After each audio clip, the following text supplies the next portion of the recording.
안녕하세요. AI 시대의 엔잡러로 살아가기 이창국 소장입니다. 안녕하십니까. 오늘은 지난 시간에 이어서 AI 시대에 이제 대세가 되어 있는 엔잡러로서의 삶을 살아가면서 우리가 스마트하게 이런 부분들을 극복해 나갈 수 있기 위해서 어떻게 해야 될 것인가를 말씀을 드리고 있습니다. 궁극적으로는 저희가 희망을 갖고 생활 방식의 시스템을 바꾸어서 저희가 새로운 도전을 해나가는 것이지요. 오늘은 그 중에서 좀 무거운 얘기가 될 수 있는데 멘탈 관리에 대한 이야기를 좀 나눠볼까 합니다. 이제 막 그 엔잡러의 삶을 시작하신 분들의 경우를 보면 저도 이제 사업에 실패를 하면서 겪었던 아주 그 쓰라린 경험이 있죠. 예, 그러면서 뭐 생각지도 못했던 일들을 해야만 했던 그런 시기들이 있었습니다. 지금도 그 여파에서 벗어나 있지는 않고요. 단지 그러한 점들을 극복하는 저 나름의 삶의 방식, 시스템, 그것을 밀고 나갈 수 있는 어떤 추진력, 그리고 여건의 변화, 이런 것들이 조응을 해서 이제는 차분하게 이제 엔잡러의 삶에 진입하셨거나 또는 그 삶 속에서 아직도 이렇게 어떤 방향을 잡지 못하고 고뇌 연속을 하고 계시는 엔잡러 여러분들과 이런 시기에 있어서의 멘탈 관리 어떻게 되나 이런 부분들에 대해서 좀 말씀을 나눌까 해요. 일단은 너무 힘듭니다. 그렇죠? 네, 너무 힘들어요. 그 상황이 일단은 여러 가지 변수로 인해서 엔잡러의 상황에 놓이게 되는데요. 그 상황에 빠지지 않기 위해서 최선의 노력을 우리를 다 합니다. 사업을 하시던 분이나 직장 생활을 하시던 분이나 그런 상황에 빠지지 않기 위해서 최선의 노력을 다 하죠. 끝간데까지 노력을 합니다. 그런데 결국 내 뜻과 달리 상황이 펼쳐지게 되는 거죠. 맨 처음에 적응이 잘 안 됩니다. 내가 뭘 잘못했지? 라는 생각이 나고요. 막 화가 치밀어 오릅니다. 그 상황이 나한테 이루어졌을 때, 그 밖에서 들어온 것으로 느껴지거든요. 왜냐하면 나는 지금까지 나의 삶의 방식을 충실하게 해왔었기 때문에요.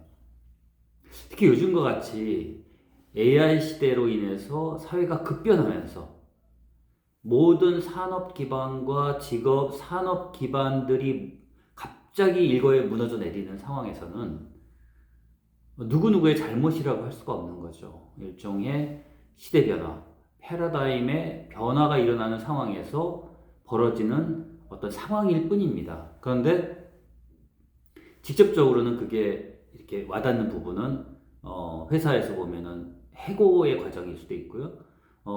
장사를 하시는 분들은 폐업에 몰리는 어떤 그 매출 감소 이런 부분들일 수 있고요. 여러 가지 그 직접적인 원인들이 있잖아요. 그 직접적인 원인들은 또 일정한 상대방이 있기 마련입니다. 그러니까 내가 어떤 이제 위기, 긴박한 상황, 어떤 실패 상황에 놓이기 전에 내가 맞닥뜨렸던 어떤 대상, 집단이나 사람이거나 시스템에 대한 분노가 올라오는 거죠. 맨 처음에 그 기간을 좀 거칩니다. 저도 그 기간을 맞닥뜨리는데 그때 이제 건강도 같이 이렇게 안 좋아졌어요. 그러니까 참 엎친 데 겹친 격이죠. 그런 경험을 하신 분들 많을 거예요. 왜냐하면 이 멘탈이 무너지면서 같이 그런 것들이 올 수가 있거든요. 맨 처음 어떻게 할 줄 모르겠더라고요. 일단 이해가 안 되고 화가 나고 거기에 상대방들이 있으니까요. 분노가 치밀어 오르고.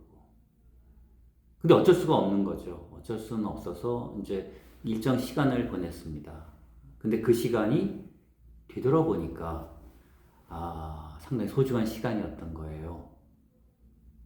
그때 뭐가 저한테 소중한 경험이 됐었냐면 내가 누군가라고 하는 부분을 좀 볼 수 있게 됐다는 거예요.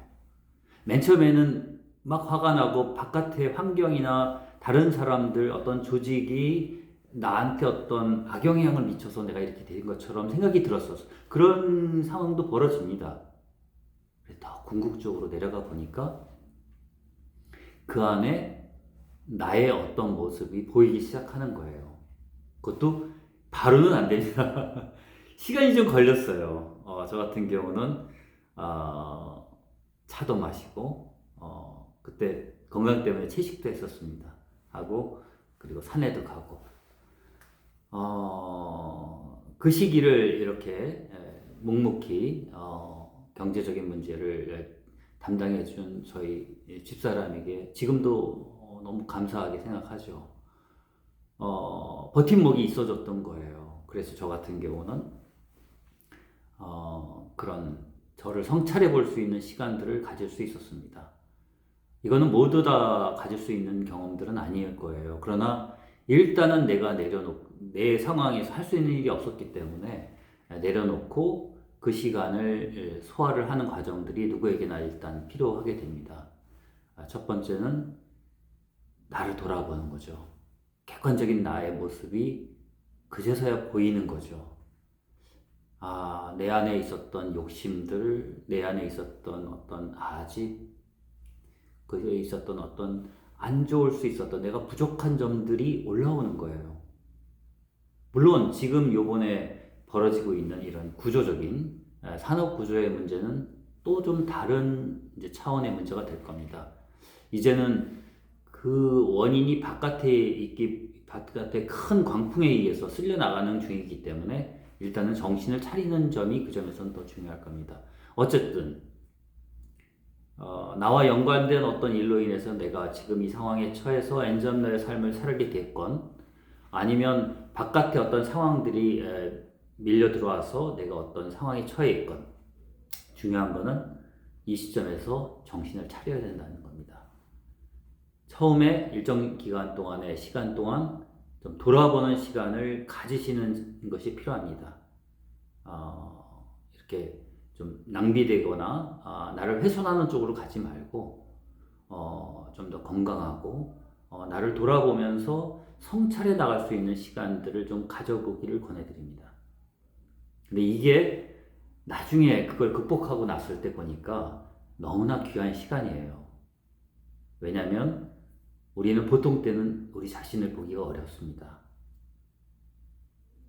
인생을 살다가 세상을 떠날 때가 돼서 내가 어떤 삶을 살았지? 이렇게 생각하지 않을까요? 한번 돌아보지 않을까요? 그때서 돌아봤는데 알아차리지는 게 만약에 있다면 너무나 안타까울 것 같아요. 그쵸? 내가 이걸 몰랐구나 라는 거를 뒤늦게 깨달았잖아요. 근데 이런 외부와 내부 환경 때문에 생기는 나에게 있어서의 위기와 극심한 어려움이라고 하는 것은 인생을 살아나가는 과정에서는 너무나 귀한 소중한 성찰의 시간이 될 수가 있습니다. 그래서 한번 제안을 드리는 거는 그런 점 때문에 어려움을 겪고 계신 분들이 계시다면 자신을 성찰하는 어떤 건강한 생산적인 그런 일들을 좀 찾으셔서 그런 시간들을 가져보시기를 권해드립니다. 정말 귀한 시간으로 여러분들의 미래에 소중한 자산이 될 것을 확신합니다. 감사합니다.